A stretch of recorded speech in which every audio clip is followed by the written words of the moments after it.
नमस्कार,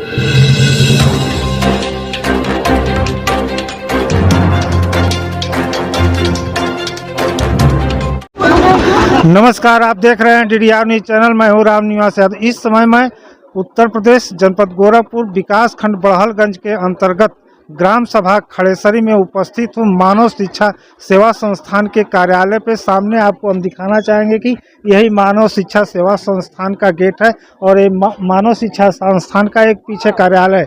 सामने हम दिखाना चाहेंगे कि कभी इधर छायाकार से दिखाना चाहेंगे कि कभी यह निर्जन स्थान हुआ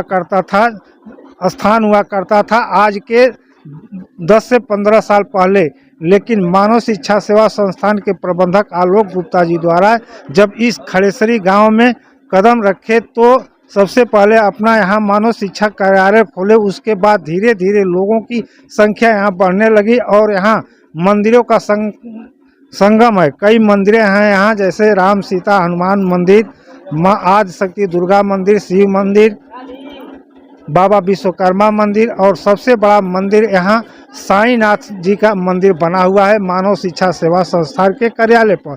और सामने हम दिखाना चाहेंगे कि लोग प्रतिदिन यहाँ हजारों की संख्या में मंदिरों का दर्शन करने, देवी देवताओं का दर्शन करने के लिए यहाँ आते हैं और जो भी उनकी मुरादें होती हैं, पूरी होती हैं, उसके अनुसार वह यहाँ पूजा पाठ करते हैं। और उन लोगों के भीड़ होने से यहाँ प्रतिदिन हजारों लोगों की संख्या आती है, जिससे यहाँ लोग छोटे छोटे दुकान लगाकर, ठेले लगाकर अपना, जैसे आम बेच रहे हैं, कोई चाय बेच रहा है, कोई पकौड़ी बेच रहा है, तमाम प्रकार की छोटी छोटी यहाँ दुकानें लगी हैं। इन दुकानदारों का यहाँ कार्यालय खुल जाने से, यहाँ इतने मंदिर बन जाने से इतनी भीड़ लगती है कि इन लोगों को कहीं ना कहीं एक प्रकार से रोजगार मिल रहा है। और रोजगार मिलने से इन लोगों का पारिवारिक खर्च, बच्चों की पढ़ाई लिखाई देखा जाए तो मात्र एक यही साधन है इन लोगों का, जो व्यवसाय करके ये लोग अपना बेच रहे हैं। हम आगे चलेंगे और यहाँ एक दुकानदार हैं जो आम बेच रहे हैं। आम का सीजन चल रहा है।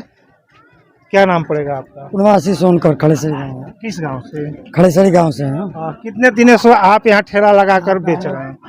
5-6 साल से लगा रहे हैं। 5-6 साल से? जी सर। 5-6 साल पहले आप कहाँ क्या करते थे? बाहर में रहते थे, धंधा ही करते थे हम लोग बाहर में। तो वहाँ के बिजनेस में और यहाँ के बिजनेस धंधा में आपको क्या अंतर महसूस हुआ? यहाँ पे जो है देखिए, जैसे मान लीजिए जो बाहर में मिलता है वही इतना ही यहाँ पे भी मिलता है। मान लीजिए 5-6 हज़ार वहाँ पे भी कमाते हैं, यहाँ पे भी उतना ही चलता है। मान लीजिए कोई महीना में 8,000 हो गया, नहीं 5,000 7,000 यही चलता है। उससे हम लोग का मान लीजिए घर परिवार भी चलता है, ऐसी बात नहीं है। आप यहाँ बिजनेस करके संतुष्ट हैं? आपके घर, आपके गांव में ये रोजगार मिला है? आप कम से कम अपने परिवार के साथ हैं, अपने बच्चों के साथ हैं, उनकी पढ़ाई लिखाई, उनके गतिविधियों पर आप ध्यान रखते होंगे, अच्छी शिक्षा देने का प्रयास करते होंगे, तो इससे आप संतुष्ट हैं? हाँ है, बहुत अच्छा है। जो है कि मान लीजिए हम लोग का रोजगार भी चल रहा है, उसमें मान लीजिए पढ़ाई लिखाई, लेकिन बच्चन का खर्चा भी चल रहा है, सब कुछ देखना पड़ता है इसी में। लेकिन जो है मानव संस्था जो खुला हुआ है, इससे हम लोग को बहुत फ़ायदा रहता है। मान लीजिए कभी भी लाकर लगा देते हैं हम लोग, 2-4 पैसा मिल जाता है, धंधा कर लेते हैं अपना। ये मान लीजिए सिर्फ सोमवार के दिन सिर्फ बंद रहता है, बाकी दिन सब चालू ही रहता है। ठीक है, तो हम लोग यहाँ पे लगाते हैं और बेचते हैं। हाँ, आगे हम चलेंगे और लोग यहाँ मौजूद हैं, उनसे हम वार्तालाप करेंगे। थोड़ा सा चाचा जी, क्या नाम पड़ी? बनारसी। कौन गांव से आई ना? बड़हलगंज से। बड़हलगंज से? हाँ। कितना दिन से यहाँ दुकान लगा होता? नहीं, साल भर हो गए। ये करीब साल भर पहले आप कहाँ दुकान लगाते? पटना चौराहे पर। पटना चौराहे पर। हाँ। तो वहाँ और यहाँ संस्था पे, मंदिर पे जो लोग श्रद्धालु आ रहे हैं, हाँ। आप यहाँ जैसे व्यवसाय पाए हैं, हाँ। तो सबसे पहले आलोक गुप्ता जी को क्या कहना चाहेंगे? धन्यवाद देना चाहता हूँ कि हमारे लिए स्थान खुले हैं, हम लोग कमाई हो रही है, हम लोग खा रहे हैं, जी रहे हैं। आपके कितने बच्चे हैं? 4 जन हैं। 4 बच्चे हैं। क्या क्या करते हैं? यही काम जो हम करते हैं वो सब करते हैं। आपके साथ में? हाँ, साथ है में। आप यहाँ रोजगार पाकर कहीं ना कहीं संतुष्ट हैं? हाँ, जरूर है। किसी प्रकार की परेशानी? कोई परेशानी नहीं है, थोड़ा कमाई हो रही, खा पी रहे हैं हम लोग।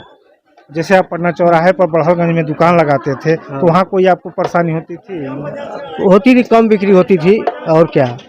और यहाँ लगभग हजारों लोग प्रतिदिन श्रद्धालु मंदिरों का दर्शन करने आते हैं, तो वो कहीं ना कहीं बिक्री आपकी होती होगी, बढ़ती होगी। हाँ बढ़ती है।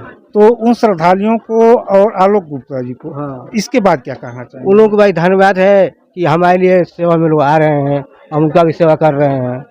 रेट में कोई अंतर रहता है? जैसे पटना चौराहा बड़हलगंज के अगल बगल दुकान है और आपके यहाँ दुकान है, रेट यहाँ 5 रुपये का रेट है, वहाँ 6-7 रुपये का रेट है बड़हलगंज में। यानी बड़हलगंज से आप 1-2 रुपया कहीं ना कहीं कम रेट पर यहाँ बेचते हैं।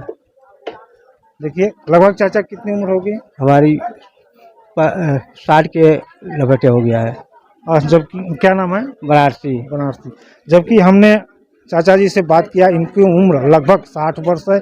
यह इसके पहले पटने चौराहा पर अपना दुकान लगाकर यही समोसा का व्यवसाय करते थे, लेकिन धीरे धीरे उसके बाद जब इनकी बिक्री वहाँ कम हो गई तो यह साईं मंदिर खड़ेसरी पर आकर अपना व्यवसाय कर रहे हैं, जो समोसा है, चाय है, लोगों को सेवाएं दे रहे हैं। अरे जी खियाओ, बढ़िया खियाओ। और यह क्या नाम पड़ेगा? राहुल सोनकर। किस गांव से आते हैं? खड़ेसरी गांव से। खड़ेसरी गांव से। कितने दिनों से यहाँ अपना बिजनेस कर रहे हैं? अरे ढेर दिन से, लगभग 5 साल से। 5 साल से। उसके पहले आप कहाँ करते थे? अपने गांव में। कौन से गाँव? खड़ेसरी में। हाँ। तो वहाँ से और यहाँ की बिक्री में अंतर? प्रतिदिन हजारों लोग दर्शन करने आ रहे हैं, तो बिक्री में क्या अंतर है? जैसे जब गाँव में आप करते थे और उसके बाद यहाँ आप? ठीक ठाक, इधर थोड़ा ठीक ठाक है, गांव से इधर बढ़िया है। इधर बढ़िया है। आलोक जी को क्या कहना चाहेंगे कि इस निर्जन, जहाँ कोई, आप खड़ेसरी गांव से हैं तो यहाँ की स्थितियाँ जानते होंगे, कभी यह स्थान निर्जन हुआ करता था, कभी कोई आता ही नहीं था। आज यहाँ लोग हजारों की संख्या में आकर मंदिरों का दर्शन कर रहे हैं और उसके बाद उनकी सेवा के लिए आप लोग यहाँ छोटे छोटे दुकान लगाकर फल बेच रहे हैं, जिनको चढ़ाने में आसानी हो, घर ले जाने में आसानी हो, मनु तरह तरह की यहाँ सुविधाएं दे रहे हैं। गर्मी का महीना चल रहा है, जबकि उधर हम दिखाना चाहेंगे कि गन्ना पेर कर रस बनाने वाली मशीन भी है। चलिए हम चाचा का नाम पड़ी? शिवचंद सोनकर। शिवचंद सोनकर। कौने गांव से? खड़ासरी। खड़ेसरी से। कितना दिन से यहाँ दुकान लगाई ना? हो गए 2 महीना हमको। 2 महीना। कचकर दुकान चल रही है? यही कुल का अपना चल रहा है। ये चना भुजा, झाल मुड़ी कर बेचना कर बेचते हैं। इससे आपके परिवार का खर्च चल जाता है? थोड़ा बीच बीच में बाहर भी हम चल जाते हैं।